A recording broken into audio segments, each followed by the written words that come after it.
உங்களுக்கு உபத்திரவங்கள் தரும் உங்கள் பக்கத்து வீட்டுக்காரர்கள் அல்லது உங்கள் உடன் வேலை செய்கிறவர்கள் அல்லது மேலதிகாரிகளின் ஜீவனை தேவன் கனப்பொழுதில் பறித்துக் கொள்ள முடியும். ஆனால் அவரோ அதை செய்வதில்லை. பலவிதமான உபத்திரவங்கள் வழியாகத்தான் தேவன் உங்களை இயேசுவைப் போல மறுரூபப்படுத்த விரும்புகிறார். இவ்வேளையில் நீங்கள் செய்ய வேண்டியதெல்லாம் உங்களை நீங்கள் தாழ்த்தி தேவனை ஸ்தோத்தரிப்பதுதான். மேலும் நீங்கள் செய்ய வேண்டியதெல்லாம் ஆண்டவரை நோக்கி, ஆண்டவாரே, என் பெருமையை உடையுங்கள், என் சுயத்தை நொறுக்கி இயேசுவைப் போல நீடிய பொறுமையுள்ளவனாய் மாற்றுங்கள், என்னை இயேசுவைப் போல மாற்றிவிடுங்கள் என்று ஜெபிப்பதுதான். ஒரு நாள் வாழ்வியல் கடைசிக்குள் பிரவேசிக்கிற நீங்கள் உங்கள் ஜீவியத்தை திரும்பி பார்த்து சகலத்தையும் தேவன் உங்கள் நன்மைக்காகவே செய்து முடித்திருக்கிறார் என்று சொல்வீர்கள். ஆகவே இனிவரும் நாள்களில் முறுமுறுத்து குறை சொல்வதை நிறுத்திக் கொண்டு எந்த சூழ்நிலையிலும் விசுவாசத்தோடு ஆண்டவரை ஸ்தோத்தரிக்க பழகுங்கள். எபி 2-10 வரை. ஏனென்றால் தமக்காகவும் தம்மாலேயும் சகலத்தையும் உண்டாக்கினவர் அநேகம் பிள்ளைகளை மகிமையில் கொண்டு வந்து சேர்க்கையில் அவர்களுடைய இரட்சிப்பின் அதிபதியை உபத்திரவங்களினாலே பூரணப்படுத்துகிறது அவருக்கேற்றதாயிருந்தது. ஆண்டவராகிய இயேசு கிறிஸ்துவும் உபத்திரவங்களை சகித்து நீடிய பொறுமையை காண்பித்தார். அவருடைய அடிச்சுவடுகளை பின்பற்றும் படை மாதிரியை நமக்காக வைத்துவிட்டு சென்றார்.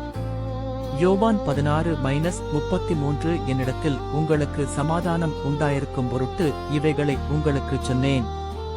உலகத்தில் உங்களுக்கு உபத்திரவம் உண்டு, ஆனாலும் திடன் கொள்ளுங்கள், நான் உலகத்தை ஜெயித்தேன் என்ற இயேசு கிறிஸ்து சொன்னபடி உபத்திரவங்களை சகிக்கும்படி தேவ சமூகத்தில் காத்திருந்து தேவபலனை பெற்றுக் கொள்ளுங்கள். நீங்களும் இந்த லேசான உபத்திரவங்களை சகித்து உலகத்தை ஜெயிப்பீர்கள், பூரணராவீர்கள். அல்லேலூயா. தேவன் நமக்கு பயமுள்ள ஆவியை கொடாமல் பலமும் அன்பும் தெளிந்த புத்தியுள்ள ஆவியையே கொடுத்திருக்கிறார்.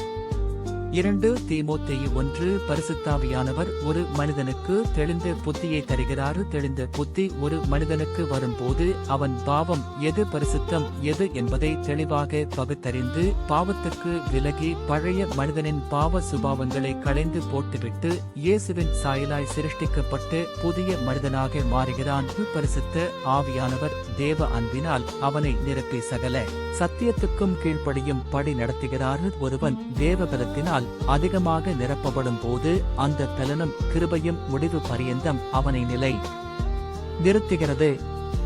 கடைசி காலத்திலே வெளிப்பட ஆயத்தமாக்கப்பட்டிருக்கிற இரட்சிப்புக்கு ஏதுவாக விசுவாசத்தை கொண்டு தேவனுடைய பலத்தினாலே காக்கப்பட்டிருக்கிற உங்களுக்கு அந்த சுதந்திரம் பரலோகத்தில் வைக்கப்பட்டிருக்கிறது. 1 பேதுரு 1-5 வரை. தகப்பனை விட்டு விலகி போன அந்த கெட்ட குமாரன் புத்தி தெளிந்தவுடன் தன் தகப்பன் வீட்டிற்கு போக வேண்டும் என்று தீர்மானம் எடுத்தான். பிசாசின் வல்லமையிலிருந்து விடுவிக்கப்பட்டு ஒரு வாலிபன் புத்தி தெளிந்து இயேசுவின் பாதத்திலே அமர்ந்திருந்தான்.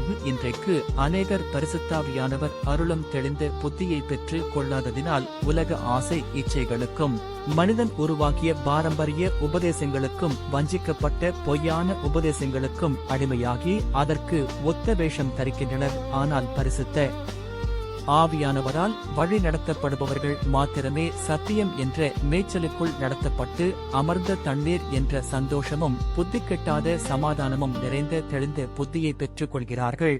இவர்கள்தான் பரிசுத்தாவியானவரின் பிரசனத்தை வாஞ்சித்து தன்னை விட்டெடுபடாத நல்ல பங்கை இயேசுவின் பாதத்தில் காத்திருந்து பெற்றுக் கொள்கிறார்கள்.